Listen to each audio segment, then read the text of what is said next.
Lezigeze indaba zo1 KZN TV Fundelo Samukeliso kaNqulunga ngikubingelele mbukeli esikubhekele ihamba phambili osukwini namhlanje.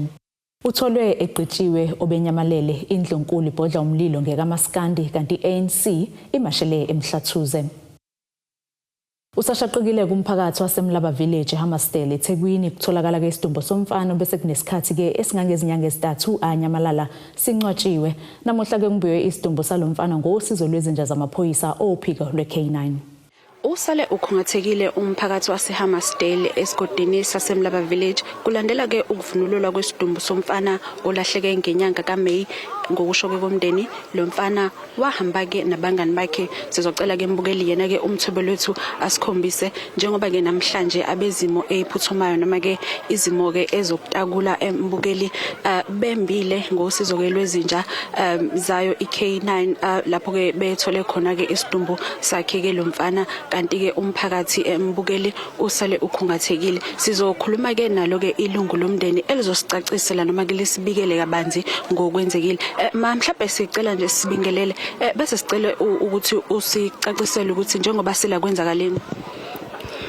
Ngizobingelela umphakathi wonke ngobongiwe mina igama engingakuchaza ukuthi into eyenzeka umfana wafika ekhaya umngani wakhe wamthatha wahamba naye wathi bayokhipha u350 mase bekhipha lo 350 kwadlula 2 days angisana 2 days ukuthi ngididekele nami noma 1 day wafika wathi enake akiwe emaphoyiseni ngoba bajahiwe ngenxa ke yokuthi ke umuntu usiyingane umamncane kuphela khona ekhaya sididekele kukhona omunye odadewethu bethi befuna nalo munye umfana wasekhaya kwanqaba udadewethu engikhuluma ukuthi kwasiza ukunqaba kwakhe ngoba mhlambe kuba kanqabanga ngaba bekho bo2 phela engakusho sibhlungu kakhulu siwumndeni ukuthi umntwana wethu besamncane kakhulu kuningi besisathembile ukuthi ngelinye ilanga uzosebenza abe yinto naye akwazi ukuthi aphakamise umndeni kodwa namhlanje akasekho ushile. Mbukeli njengoba uyizwela ke lona ke ilungu lomndeni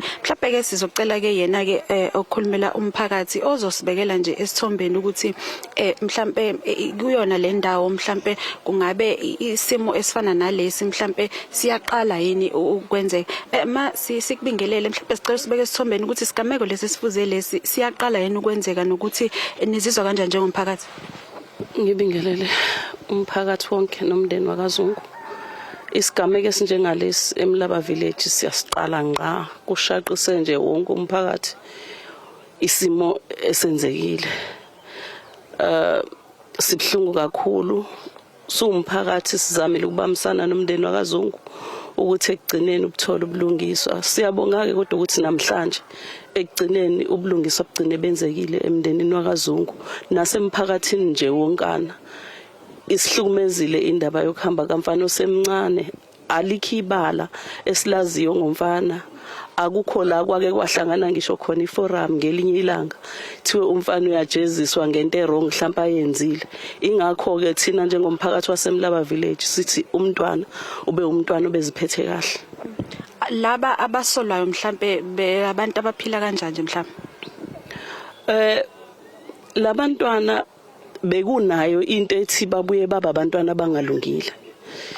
So asazi ukuthi kwenzeka kanjani ngempela kodwa ukuthi phela baveli bawomakhelwana nomntwana lo otholakale esekulesi simo. So ikhona into ebikibikwe ngabo yokuthi ba abantwana abangalungile. Njengoba uyizwela ke mbukeli ke bona ke abawo umphakathi kanye ke nawo umndeni wakhe ke yena ke umfana mbukeli okubikwa ke ukuthi ke ubulewe ngaso ke isihluku esishaqisayo kanti ke mbukeli usizi lubhalwe emehlweni ke kubona ke umphakathi obuphume ngobuningi ukuzolekelela ke ukuthungatha ke yena ke umfana kanti ke njengamanje sekulindwe ke bona ke noma ke imoto yona ke ethatha idumbu ukuzothatha ke sona isidumbu lesi esatholakala eindabeni ze1 KZN TV kubi kuntombi khona mvubo eHammersdale eThekwini. Indlunkulu kaZulu ithi-ke isiyalele umculi kaMaskandi uMphile Gumede owaziwa ngelikaSminoff ukuba-ke ezochaza ngezizathu zokuthi-ke aqophe ingoma ngesigameko esenzeka eNdlunkulu. Ingoma yalo mculi ethi Emachobeni iphume-ke emasontweni adlule iqoshwe-ke ngesigameko esisukela-ke emfanekisweni wevidiyo owasabalala zonke izinkundla zokuxhumana lapho-ke iNdlulamithi ibhonga ngamazwi aqatha kuNdlunkulu noMzamo Mnyeni. iNdlunkulu-ke igxeka lo mculi ngokungabi nayo inhlonipho.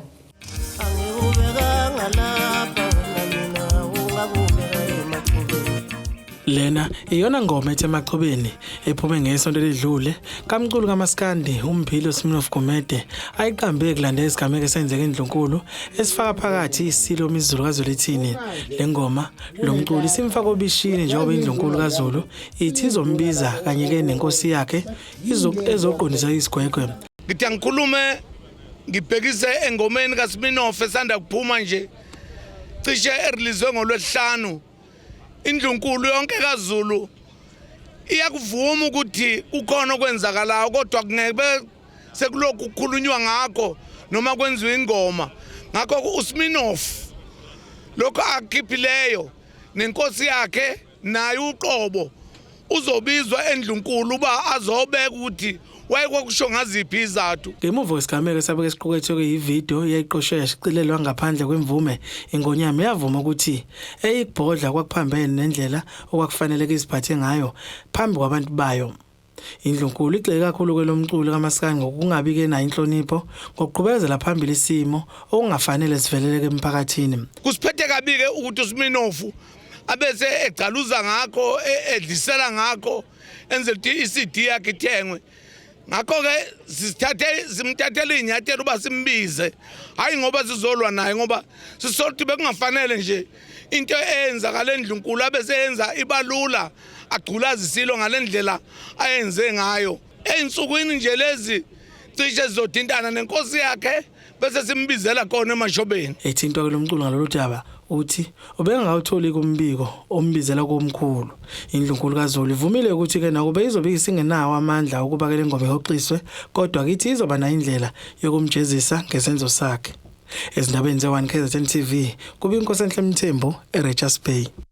Adeleka amakhaza amalungu e-ANC esifundeni Musadladla ngekathi-ke ibambe imasha nokuthula ebheke emahhovisi kamasipala oMhlathuze bekhala ngokungabikho nokuhluleka-ke kwalo masipala ukuletha izidingo emphakathini. Umququzeli we-ANC kulesi sifunda uNomalungelo Gina uthi-ke kubuhlungu ukuthi ukwentulwa kwamanzi kulo masipala kuphoqeke ukuvala kwezikhungo zemfundo njengenyuvesi yaseZululand. Ukwentula kwamanzi, imigaqo engemihle nokungaphathwa kahle kwamasipala yikho okuholele ekutheni amalungu e-ANC amashele emahhovisi yaseMhlathuze. La sizozwakalisa khona izikhalazo zethu ngendlela umasipala enza ngayo uma kuza ezintweni ze-service delivery. Kumanje msakazi ungabona izikhalo ezikhona emphakathini wethu ezintweni ezithinta amanzi, ezintweni ezithinta ugesi, ezintweni ezithinta ngisho uqoqa kwemiqomo, ungcola kwama-parks, ungagundwa kwey'ndawo zethu. Kuningi msakazi esithi cha sekwanele manje. Ethula uhlu lwezikhalazo oluqukethe izidingo zomphakathi, uGina usho kanje. Ngizoqala ngesimo esibucayi samanzi esibhekene nayo endaweni yethu yaseMhlathuze. Amanzi ayilungelo lomuntu kuso sonke isikhathi. Awukwazi ukuphila ngaphandle kwamanzi. Uma unqishwa amanzi, lokho kuhlukumeza ilungelo lomuntu emphakathini ngendlela ongakazi uyibone. Sinobantu abadala endaweni yakithi la ekufanele ugogo ahambe ayoqueua amanzi afike after 5 days. Sithini nithini ni-leadership numholi nabaholi bethu eMhlathuze. Sithini ngey'ngane zethu ekufanele ziye ey'koleni zingafike ingadi nakhona ngenxa yamanzi. Sibe ney'khungo zemfundo ephakeme esinazo la ekufanele baze baphoqeke ukuthi bangaze bavale.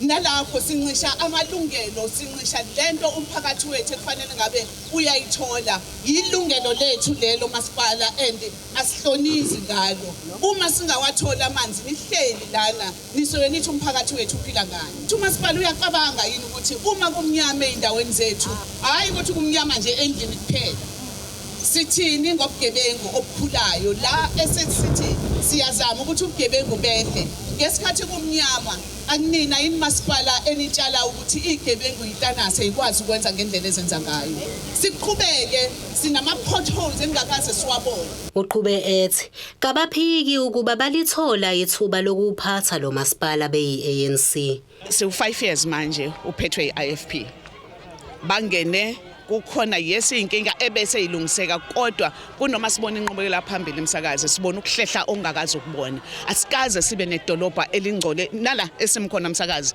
ngifuna ukwenza isibonelo buka kunjani awukazi ukuthole kunje kunoma kube noshintsho bahlehle kwahlehla ngalendlela kanti uhlu lwezikhalo lwamukelwe isikhulu esiphezulu sezimali kulo masipala umasipala kuyitholile memorandum bengilalele kahle nama nezikhathi enithe nifuna ukuphendulwa ngazo ngizodlulisa kwabaphethe Ntando yenkosi Dlamini ezindabeni ze1 KZN TV ngibika ngise Richards Bay Uthi-ke ufuna ubulungisa umphakathi wase-Aquadene Richards Bay nyakatho nesifundazwe KwaZulu-Natal ngokubulawa kosomabhizinisi okudabuka ezweni lase-Ethiopia obenesitolo kule ndawo esesebenzeke iminyaka engaphezulu kweyisithupha. uMamush udutshulwe wabulawa esitolo sakhe ngomsombuluko ebusuku ngabantu abangaziwa washonela khona lapho. Umphakathi wakule ndawo uthi-ke uMamush besefana nomunye wabo njengoba-ke ubele usizo olukhulu emphakathini bakusho lokhu-ke kade benenkonzo yokukhanyisa amakhandlela okumhlonipha. Naphezulu kwamakhaza beshubisa umkandla nemvula ebina amalungu omphakathi ase-Aquadene abephuma ngobuningi bawo kezokhanyisa amakhandlela kulandela ukubulawa kosomabhizinisi wendawo uMamush. Lo somabhizinisi odabuka ezweni lase-Ethiopia kubukwa ukuthi-ke wadutshulwa washona eduze kwesitolo sakhe ngomsombuluko ebusuku nokuyisigameko esenzeka ngehora le-10 ebusuku. uWinexulu obesebenzela uMamush uthi ngaphambi kwalesi sigameko uMamush wamcela ukuba kahambe njengoba ibhizinisi kwasekuthulekile ngekho umuntu ofikayo. Uthi ke ngakapheli isikhathi singakanani ehambile wezoke ukuqhuma kwesibhamu. The next thing at night, you say, Winnie, go. It's late and there's no busy in the shop. So I went home. The next thing, in a few minutes, I hear gunshots. My Mamush is gone just like that. Mamush was a humble person. Like ubenza bonke abantu bebe happy uMamush bungeke umthole ekuyimudi ecasukile only if ama customer mangabe emsukela but ubezama ngayo yonke indlela ukuthi kuphela u2 minutes use right. Amalungu omphakathi ebebonakala ukuthi adiniwe ngalesi senzo athi ke lezi zenzo ziyabadina kakhulu njengoba kubulawa abantu abangenacala bathi uMamush ubesefana nomunye wabo njengoba besebenza ngokuzikhandla futhi ke ehlala esizo umphakathi ingakho befuna ukuthi abenzi bobubi baboshwe bajeziswe. Umphakathi wase-Aquadene mama into eyenzekela asikho happy ngawo yabona secasukile and we want justice for uMamush yabo because asikho happy siyacela ukuthi ikhansela lomphakathi lento lisukumele yabo uma kungakwenzi lokho singabantu bala Aquadene sizosukumela thina and uma sakwenzeka lokho it won't be nice. And we want justice for Mamush. In fact, we want justice for Aquadene because we're tired of being quiet when violence happens in our community. Justice is what we need. Ikhansela lendawo lisigxekelele lesisigameko lathi ubugebengu obunjena abunakuvunyelwa emphakathini. This community has been shaken by the senseless act which taken place in terms of the violence which happened here last night and the loss of a businessman. Apart from being a businessman, he's been a good member of the community. As you'll notice, his kindness and respect. By looking at the number of people out here, it meant a lot to the community out here, and that is why, although he's not from here, he's an Ethiopian, but at the same time he had papers to be in the country and he had proper documents to be and to running the shop here as well, and he's been an instrument to this community. Khona manjalo ke amaphoyisa siqinisekisile ke lesi sigameko ngomhla ka27 July kuwolonyaka lona endaweni yase-Aquadene Richards Bay kubulawe usomabhizinisi ukufika libese livulwa ke icala emaphoyiseni ase-Richards Bay amaphoyisa asaphenya nakuba bengakaboshwa umuntu kulesi sikhathi abangaba nolwazi ngokubulawa kwalosomabhizinisi bengaxhumana namaphoyisa enambini 18 0800 600 1011. Asithishelele etolo sibe siqhubeka nazo indaba zethu.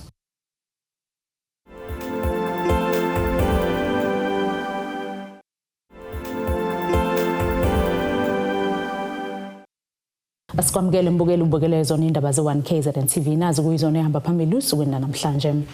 Utholwe eqhitshiwe obenyamalele indlunkulu ibhodla umlilo ngekamaskandi kanti ANC imashele emhlathuze. Liphindeke lahlehle icala elibhekene nomthandeni sengane osola ngokudlwengo lomfanyana oneminyaka eyi14 ubudala wasemthalume ebanga ibizo.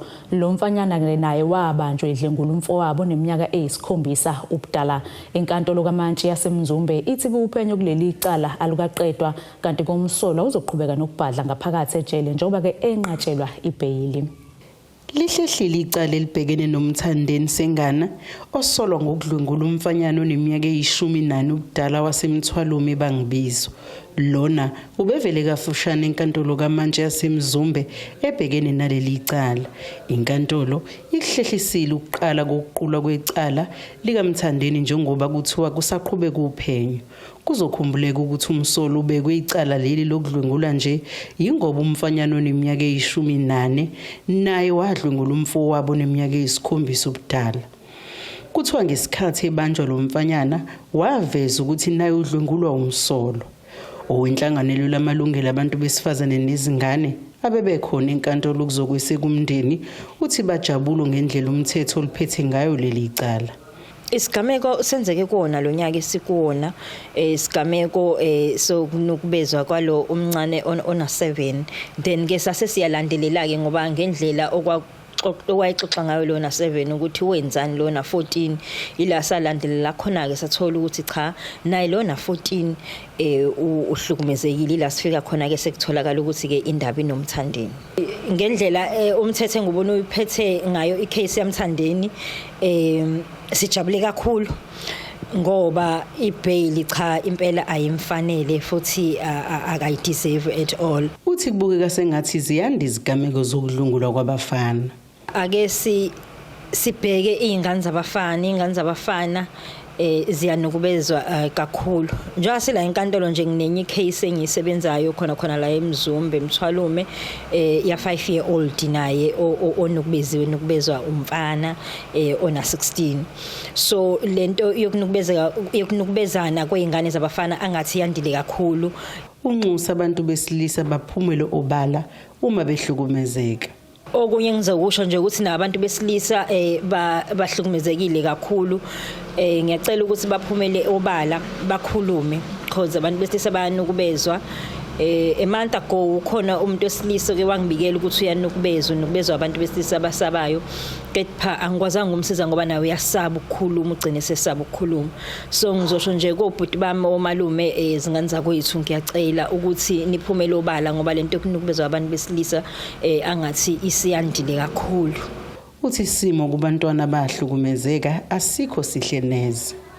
Especially lo omncane ona 7 ngeke ngaxoxa nje kakhulu noma wakhe ukuthi into ayibona kuyena manje uba hyper yabo uba hyper nje kakhulu kodwa ke ngoba uya attenda ke lapha ethuthuzela ngiyacabanga ukuthi osonhlala kahle bazomsiza ukuthi abe right. Icala lihlehlela umhlazi 19 kwezokuthwasa.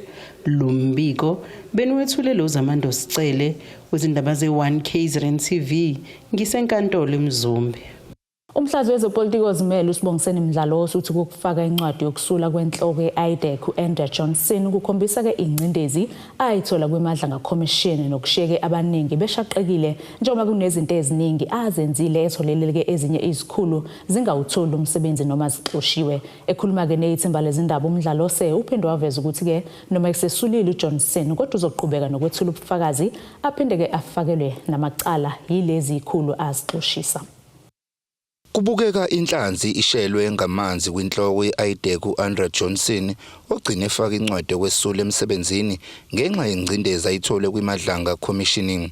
Umhlazi wezepolitiki ozimele uSibongiseni Mdlalose uthi lokho kuveza ngokusobala ukuthi kuningi akwenza okungalungile uJohnson okuhlanganisa ukuvimbela izikhulu ezithile uba zingawutholi umsebenzi. Kakhulu emakhala udaba engathi lube ingwijikhwebo ngoba ubebukeka umuntu ozothula ubufakazi kodwa kwiqiqi use machapheshi ukuthi afake isicelo encwadi yokuthi aresign emsebenzini.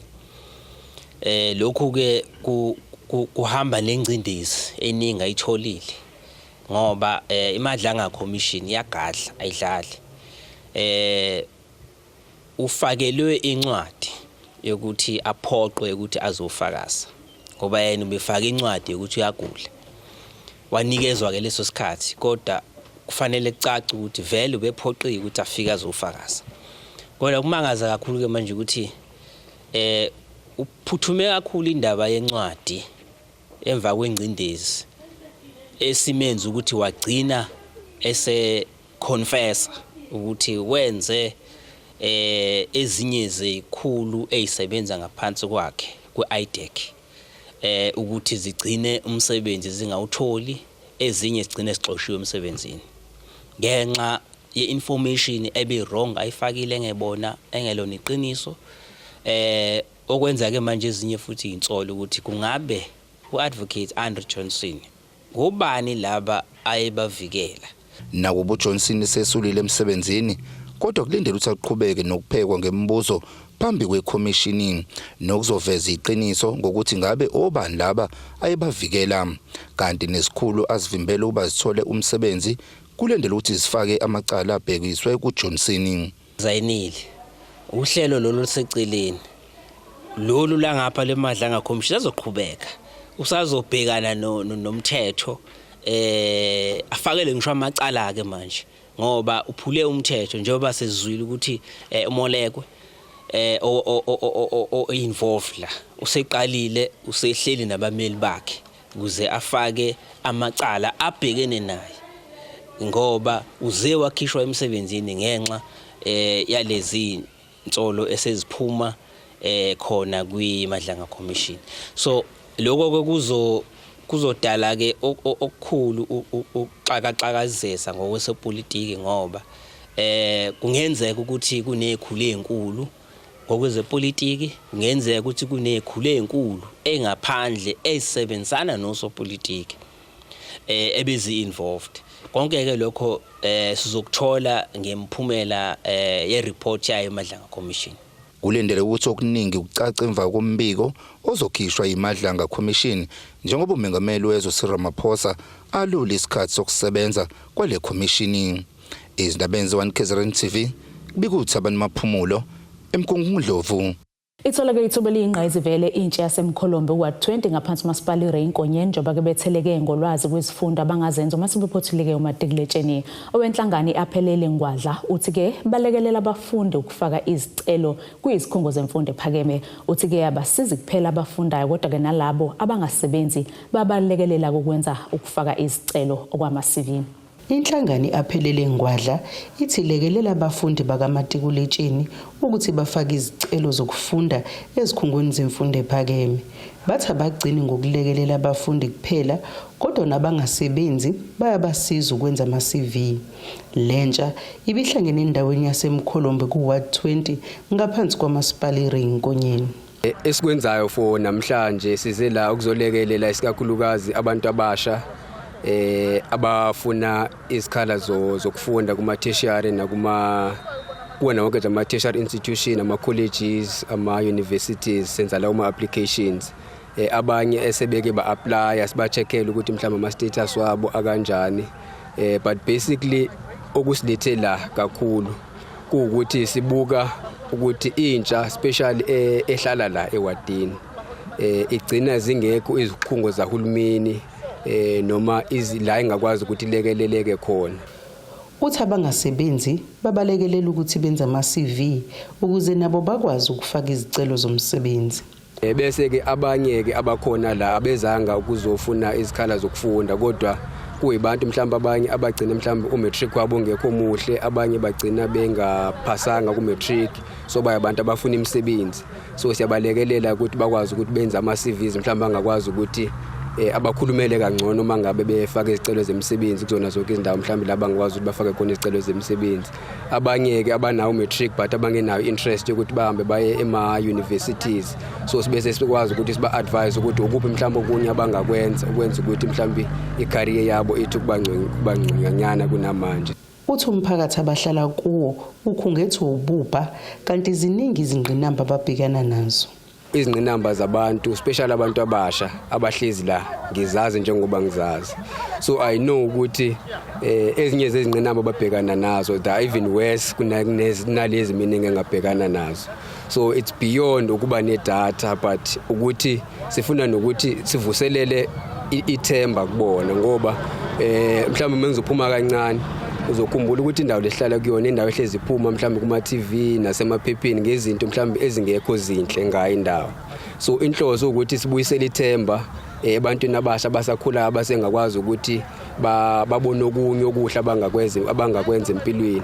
Abafunda bebeyingxenye yokuthekela ulwazi bathi bayalibonga kakhulu leli thuba. Basiza ngokuthi si-apply kweziphi izikole according to ama-marks enatholile noma yini lofuna ukuyenza basinikeza information ngalokho. Just applyela izinto esizozenza mase sibadala njengokuhamba siyofunda ema-university, abanye baye ema-college abangakwazanga ukuqualify.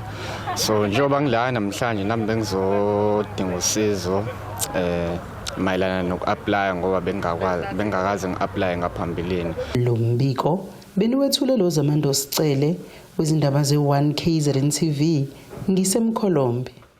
Siphinde futhi seyitolo sibe siqhubeka nazo indaba zethu.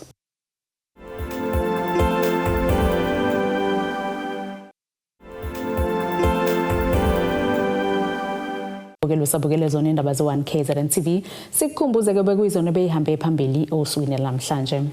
Utholwe egqitshiwe obenyamalele indlunkulu ibhodla umlilo ngekaMaskandi kanti ANC imashele eMhlathuze.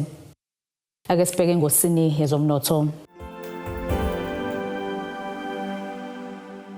Irandi lakuleli 16.71 cent amaqhathiso nedola laseMelika libo 22.22 cent amaqhathiso nopondo waseBritain libo 19.4 cent amaqhathiso neeuro lase-Europe igolide lona $4,046.39 cent ounce olungahluzwe wona $84.9 cents umphongolo. Ake sibheke ngosini yezemidlalo. Umqeqeshi Kaizer Chiefs uFernando da Cruz uphumelele obala ngokuthi ke ngesquad anaso kwamanje ngeke akwazi ukulwela isicoco seligi yeBetway Premiership. uDa Cruz ukusho lokhu ngemuva komdlalo weToyota Cup iChiefs ewunqobe ngegoli elilodwa eqandeni wegoli likaMfundo Obrigado Vilakazi iguqisa ke Scotland FC yaseZimbabwe ngesonto eRoyal Bafokeng Stadium eRustenburg. Lo mqeqeshi waseFrance uvezeke esekuqinisa ekuhlaseleni kuleli qembu okubukeka ke lisadonsa kanzima uma lihlasela amakhosi azovula isizini ka-2026-2027 yeBetway Premiership ngomdlalo kwasekuhambeni neqembu lingomakoti iKruger United ngomgqibelo eMbombela Stadium eNelspruit ngehora ke lesishiyagalombili ebusuku. Nasike isimo sezulu esikalendeleka.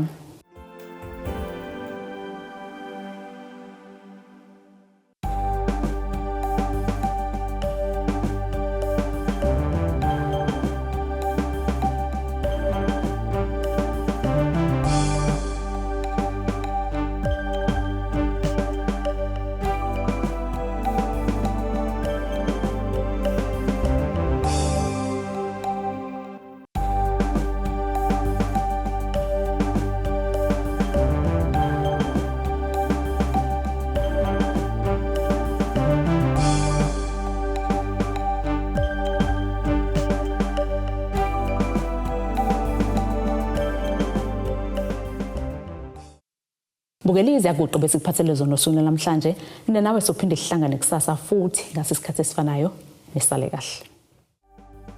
Abethuli bethu bezindaba baxhaswe ithuliz Bayview Bridal. Ungabashayela kulezi zinombolo ezivelile.